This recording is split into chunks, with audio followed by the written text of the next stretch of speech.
गोमय जल रे घर दुआर लिपिब लक्ष्मी देवी पाद पद्म चिताकु लेखिब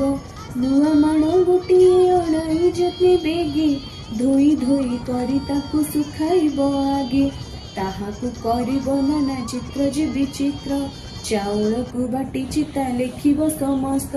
तही स्नान करी आसी होई रुचि मत चौकी बा खटुली आनी